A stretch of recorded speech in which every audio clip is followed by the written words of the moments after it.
हाय, good morning. कसे आहात तुम्ही सगळे? नक्कीच खूप छान, आनंदी आणि मजेत असाल. आज करेक्ट 15 दिवसांनी मी व्हिडिओ बनवत आहे. 15 दिवस काहीच रेकॉर्ड केलं नव्हतं, व्हिडिओ बनवले नव्हते आणि आजच्या व्हिडिओची सुरुवात एका नवीन घरातून करते. मी आले आहे माझ्या सासरी म्हणजे आई बाबांकडे. काल रात्रीच आम्ही या घरी आलो. आई बाबा आम्हाला घेण्यासाठी आले होते.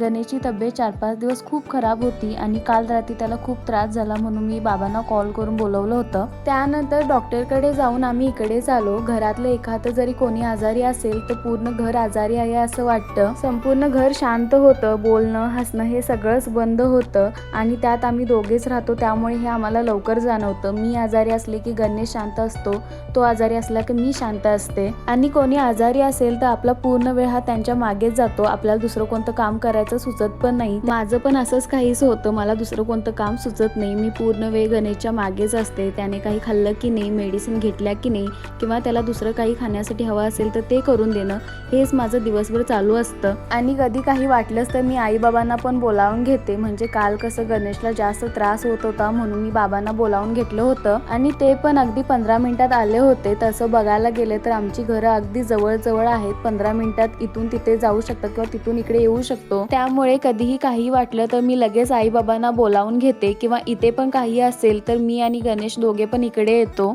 आपल्यासोबत आपली मोठी माणसं असलीत की खूप आधार वाटतो. काही झालं तरी हे आहेत हे आपल्याला माहीत असतं, त्यामुळे आपण इतकं टेन्शन पण घेत नाही. चला, खूप झालं आजारपणाबद्दल बोलणं. आता तुम्हाला मजेशीर गोष्टी सांगते. काल आमच्या घरी 2 खूप गोड पाहुणे आले आहेत, ज्यांच्यामुळे आज सकाळपासून मी इतकी हसले आहे. मीच काय तर आमचं पूर्ण घर हसतंय. आईंच्या 2 बहिणी आल्या होत्या म्हणजे माझ्या मावस सासवा आणि त्यांच्यासोबत दिवस कसा सुरू झाला आणि कसा संपला हे समजत नव्हतं. इतक्या मजेशीर गोष्टी त्या मला सांगत होत्या, त्या तुम्हाला सांगतेच. पण इकडे बाबांची पूजा पण करून झालेली आहे. रोज सकाळची पूजा ही बाबाच करतात आणि मावशींसोबत बोलता बोलता आमचा सकाळचा स्वयंपाकही पूर्ण झाला होता. आणि इथे मी गणेशसाठी आल्याचा रस काढून ठेवते. ज्यांना पित्ताचा त्रास आहे त्यांना हा घरगुती उपाय माहीतच असेल. आल्याचा रस याचा खरंच खूप फायदा होतो ज्यांना पित्ताचा त्रास आहे त्यांच्यासाठी. मी आलं घेऊन ते खिसून घेतलं. त्याच्यामध्ये थोडं पाणी घालायचं आणि गाळणीनं ते पाणी गाळून घ्यायचं आणि हे पाणी पिल्यानंतर पित्ताचा त्रास लवकरात लवकर कमी होतो.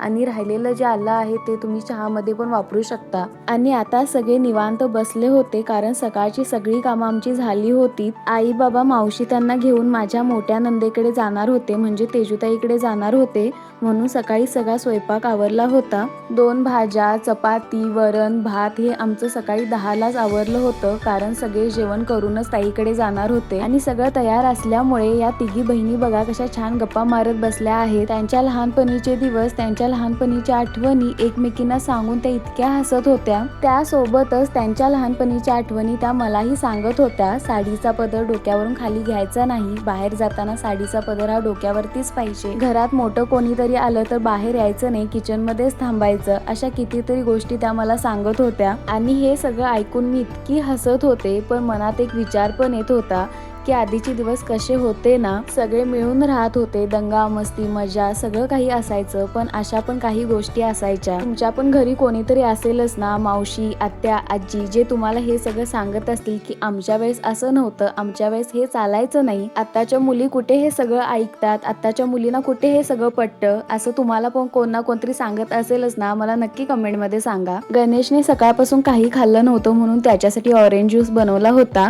आणि काल रात्री सगळे मेडिकल बंद होते म्हणून बाबा सकाळी त्याच्या मेडिसिन आणायला गेले होते. त्यासोबतच आमच्यासाठी खाऊ पण आणला होता, केक, ब्रेड आणि हे चिप्स जे मला आवडतात ते सगळे घेऊन आले होते.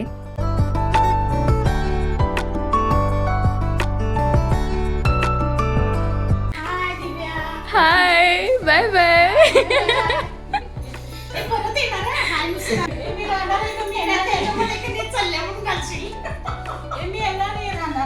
Okay, bye bye. सासूबाई,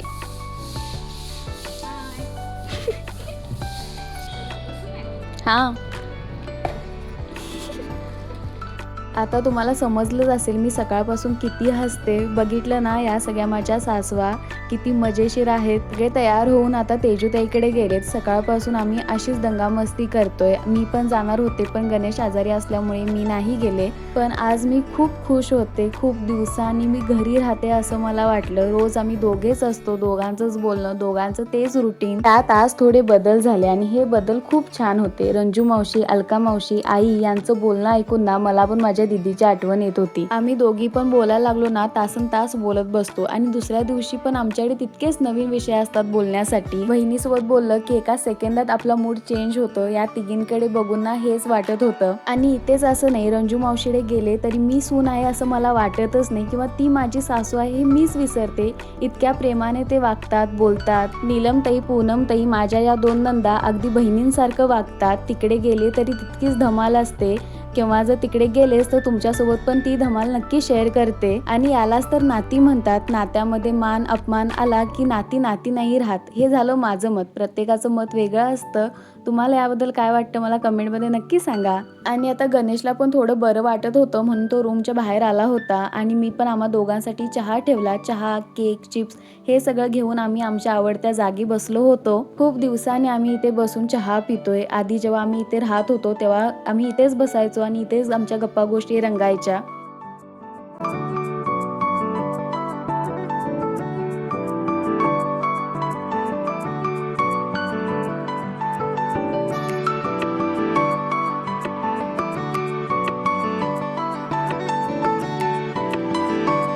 आणि थोडं बरं वाटल्यानंतर लगेच गणेशची फरमाईश आली की त्याला चिकन खायचंय. रोज वरण भात खाऊन तो इतका कंटाळा होता म्हणून म्हटलं की ठीक आहे तुझ्यासाठी चिकन बनवते आणि लगेच मी कामाला लागले. आणि त्याचं फेवरेट कांदा टोमॅटो मधलं चिकन बनवायला सुरू केलं. याला तुम्ही लोणी चिकन पण म्हणू शकता कारण हे पूर्णपणे लोण्यामध्ये बनतं. पहिला लोणी घालून त्याच्यामध्ये कांदा टोमॅटो भाजून घ्यायचा. त्यानंतर मी इथं चिकन स्वच्छ धुवून त्याला हळद मीठ लावून ठेवते. त्यासोबत चिकन मसाला पण लावला आहे. त्यानंतर कांदा टोमॅटो भाजून झाल्यानंतर त्याच्यामध्ये आलं लसूण तीळ जिरे आणि कोथिंबीर पुदिना हे पण मी भाजून घेतलं होतं. आता हे सगळं थंड करून मिक्सर मध्ये याचं बारीक वाटण करून घेतलं आणि पुन्हा कढईमध्ये भरपूर लोणी घेऊन त्याच्यामध्ये तिखट आणि केलेलं वाटण घालून पुन्हा एकदा भाजून घ्यायचं. मग त्याच्यामध्ये चिकन मिक्स करून हे वाफेवर शिजून घ्यायचं. तुम्हाला हवं असेल तर तुम्ही आणखी थोडं लोणी वरून घालू शकता. ही पण रेसिपी एकदम झटपट होते. मी दाखवलेल्या रेसिपी इतक्या काही अवघड नसतात, पटकन होणाऱ्याच असतात. मी ही पण रेसिपी नक्की ट्राय करून बघा आणि कशी वाटते मला कमेंटमध्ये नक्की सांगा.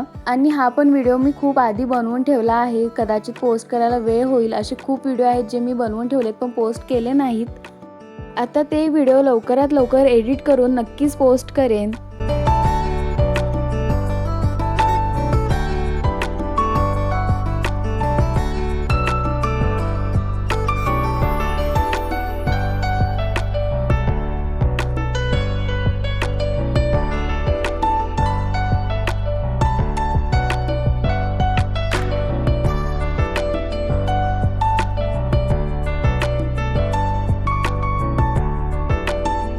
चला तर मग आजचा हा व्हिडिओ इथेच संपवते. थँक्यू सो मच तुम्ही हा व्हिडिओ शेवटपर्यंत बघितला आणि असेच माझे व्हिडिओ बघत राहा. तुम्हाला कसे वाटतात मला कमेंटमध्ये सांगत जा. आणि व्हिडिओ आवडत असतील तर लाईक करा, शेअर करा आणि सबस्क्राईब करायला मात्र विसरू नका. भेटू अशाच एका नवीन व्लॉगमध्ये. तोपर्यंत बाय बाय.